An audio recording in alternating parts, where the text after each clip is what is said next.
Bonjour, et bienvenue dans ce deuxième épisode du guide pour bien débuter à Wakfu. On s'était laissé sur un Kra, level 25, en ayant fait les premiers donjons d'Astrub et la quête principale à la plage du Mont Zinith. On va commencer cet épisode par aller récupérer les dernières quêtes du comptoir des mercenaires. D'abord deux petites quêtes qui vous demanderont de taper des rats et des squelettes. Rien de bien méchant, ils ont 100 HP grand max, ça devrait bien se passer. Une fois ces deux quêtes réalisées, on va pouvoir prendre la dernière qui demandera de faire le Morfort. Profitez-en également pour passer au croupier d'Astrub, juste à côté du Zap. Les jetons grossiers ne nous serviront plus, donc s'il vous en reste et qu'il vous manque une pièce d'équipement, profitez-en pour en acheter.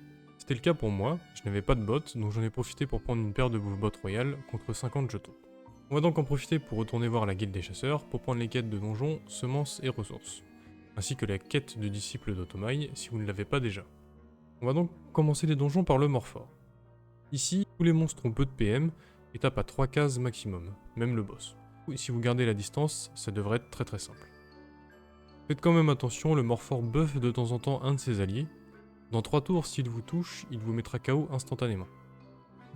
Ensuite, on va pouvoir faire l'Abracnel. Ici, le danger sera les arachnes brodeuses. Elles possèdent un sort qui attire les cibles alignées.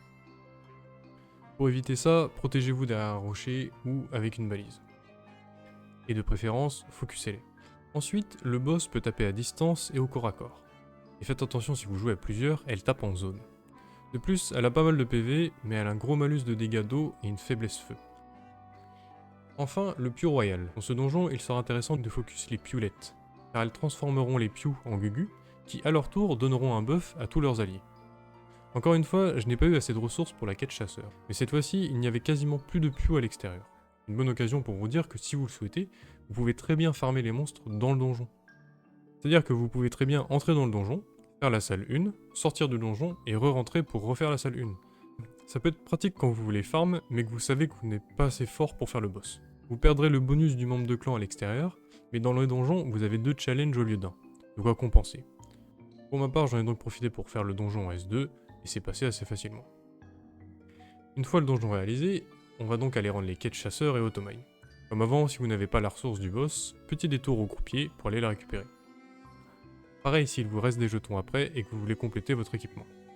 Bon, de mon côté, c'est là où je me suis rendu compte que j'ai oublié de prendre la quête Otomai. Mais faites comme si c'était le cas, hein. Faites genre j'ai gagné l'XP, la cape et tout. Si vous êtes niveau 35, vous avez également débloqué la quête pour récupérer votre dragon d'Inde. On va donc pouvoir parler à Melmac, juste à côté, et entrer dans l'enclos. Il y a un mini-jeu avec des jauges d'endurance, de fatigue et de panique à gérer. Si ça vous amuse, tentez-le. Sinon, il a une petite technique. Dès le début, vous allez dans ce coin, vous passez votre tour jusqu'à ce qu'elle revienne vers vous. Là, vous utilisez vos 4 PM et vous l'apaisez. Ensuite, chacun repart de son côté. Et la prochaine fois qu'elle vient et qu'elle est assez proche, là vous sprintez, harnachement et hop, capture. Et voilà, vous avez une dragonarme, ce qui va grandement améliorer vos déplacements. Bien, on va donc pouvoir passer au donjon d'Amakna. Pour aller à Amakna, il vous faudra prendre le bateau à Astrub. Pour arriver là-bas, on va enregistrer le zap, et c'est parti. Comme d'habitude, on va venir récupérer les 4 chasseurs, et on va se diriger vers le comptoir des mercenaires. On va commencer par la quête désherbage. Il va nous demander de faire quelques quêtes intermédiaires, puis d'aller faire le donjon champ pour champ. Dans ce donjon, faites attention aux gloutons. Ils ont une attaque en ligne qui leur permet de se rapprocher de vous. Pour le boss, pareil, il a une attaque en ligne, alors protégez-vous derrière le décor. A part ça, il n'a que 3 PM, ça va être donc très facile de repousser et de le jouer à distance. Une fois le donjon fini, on finit cette quête et on enchaîne avec celle de Mourguerite. Pareil, quelques quêtes intermédiaires et on va aller faire le donjon Mougre. Ici, pas grand chose à dire, les Mougres ne tapent qu'au corps à corps. Les plus relous seront les Moumouches, qui ont beaucoup de PM. Et sinon, pour le boss, évitez de finir proche des bouses, car il a un sort qui permet de les faire exploser. De même, évitez de marcher dessus. Ça les fera bien disparaître, mais en contrepartie, vous perdrez tous vos PM. Encore une fois, on repousse, on roulade, et c'est tranquille. Une fois le donjon et la quête finie, on va pouvoir passer à la dernière disponible, qui nous demandera d'aller faire le donjon Crackler. Mais avant ça, et surtout si vous êtes déjà niveau 50, ça va être intéressant d'aller faire un tour à l'HDV. Car à part si vous avez drop de bons items dans les donjons, vous êtes encore avec vos équipements récupérés dans les coffres d'Astrub. Si c'est le cas, profitez de vos kamas. Les quêtes que l'on vient de faire viennent de nous donner 30 000 kamas. Et beaucoup d'items mythiques level 50 ne valent pas grand chose. Donc allez à l'HDV, filtrez par niveau et par équipement, et achetez ce qui vous correspond. Dans l'idée, j'ai pu acheter tous ces mythiques et un rare pour 5000 kamas en tout. J'en ai donc profité pour me prendre aussi un épique qui valait que 8000 kamas. Avec ça, je serai équipé pendant un bon moment. Faites attention tout de même, ici certains équipements donnent des maîtrises dans 2 éléments. Si vous en équipez beaucoup, il faudra donc faire un choix au niveau de vos sorts. C'est-à-dire que si vous équipez beaucoup d'objets qui donnent de la maîtrise feu et terre, alors on va venir prioriser des sorts feu et terre dans notre deck. Là, à vous de choisir quel sort vous voulez jouer, acheter des équipements en fonction de ces éléments, et si jamais vous pouvez changer l'élément que donne un équipement en utilisant une transmutation. Normalement, vous en avez récupéré en faisant les donjons. Vous cliquez sur la transmutation, cliquez sur l'objet en question, et ça va remettre des éléments aléatoirement. Bien, maintenant qu'on est plus ou moins équipé, on va pouvoir aller faire le donjon crackler. Comme avant, on récupère la quête et on va faire le donjon. Dans celui-ci, évitez de pousser les cracklers. S'ils subissent une collision, cela fera pop une caillasse. En sachant que si 2 caillasses se rejoignent, elles formeront un crackbull. Les crackbulls d'ailleurs sont comme les gloutons. Ils peuvent vous charger à partir de 4-4, donc protégez-vous-en en maximum. Et pour le boss, il possède 2 carapaces. Une mêlée, une distance. Si vous tapez 5 fois en mêlée, vous briserez la carapace mêlée. Le boss perdra en résistance, mais gagnera 2 PM et des dégâts supplémentaires. De même avec la carapace distance. Comme il tape fort, évitez donc de briser ses carapaces avant d'avoir tué les autres monstres. Comme d'hab, on repousse et on roulade. Une fois le donjon fini... oups.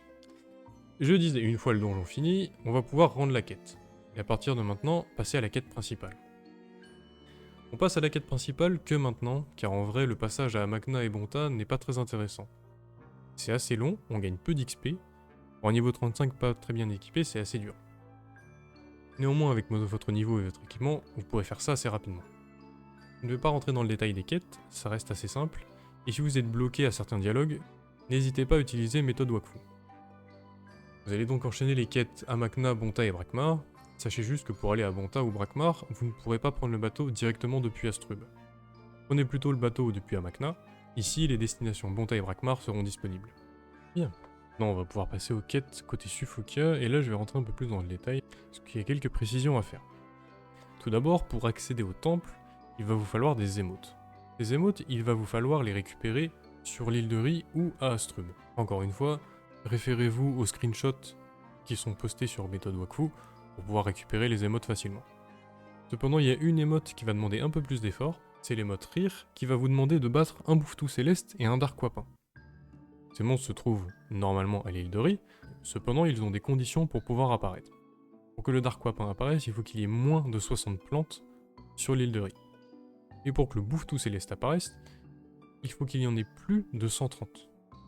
Vous pouvez consulter le nombre de plantes qu'il y a en appuyant sur la touche W. Vous verrez la fiole au niveau des plantes, ça c'est le nombre de plantes qu'il y a actuellement sur l'île. Donc maintenant, va falloir récolter des graines ou couper des plantes pour pouvoir adapter la jauge aux monstres que vous voulez tabasser. Et si jamais demandez aux autres joueurs dans la zone s'ils sont en train de faire la même chose, ça vous évitera peut-être de planter pour augmenter le nombre de plantes alors que quelqu'un est en train de les couper pour essayer de le réduire. Et à un moment, Nautilor va vous demander de faire le donjon Mougre au niveau du donjon. C'est bien précisé dans la quête. Qu'est-ce que ça veut dire ça? Si vous êtes 50 ou moins, là il n'y a pas trop de questions à se poser, vous allez juste pouvoir faire le donjon normalement, et tout devrait être ok. Si vous êtes plus de level 50, donc 51, vous allez débloquer la modulation. Qu'est-ce que c'est? C'est un système qui permet de créer des builds à des niveaux inférieurs. C'est-à-dire que là, niveau 51, vous pouvez créer des builds de niveau 50, 35 et 20. En bas à gauche, on va pouvoir créer un nouveau build. Évidemment, il y a déjà des pages préfaites qui existent, où généralement ça a repris le stuff qui était sur votre build réel quand vous êtes passé au niveau de la tranche. Et donc ça l'a répliqué. À vous maintenant de le modifier si vous le voulez. Si vous passez sur un build de 50, vous verrez que vous ne pouvez équiper que des équipements 50 maximum.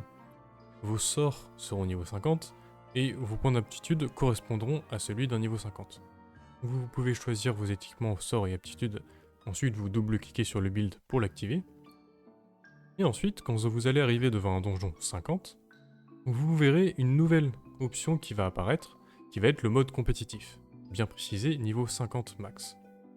Ça, si vous le cochez, que ce soit vous ou tous les joueurs dans votre groupe, vont être automatiquement mis au niveau 50 s'ils rentrent dans le donjon, si c'était forcément niveau au-dessus.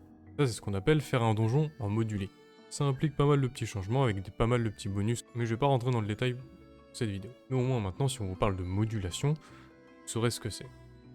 C'est un système qui permet à des joueurs plus haut niveau de se remettre virtuellement à une tranche inférieure, et ainsi de pouvoir soit jouer avec des amis avec des stuffs de même niveau sans avoir l'impression qu'ils se font totalement PL, soit tout simplement parce que ça ajoute pas mal de bonus. Du coup, une fois que vous aurez fait votre donjon Mougre en étant niveau 50 max, vous dropperez la ressource qui lui est demandée, et vous pourrez passer à la suite.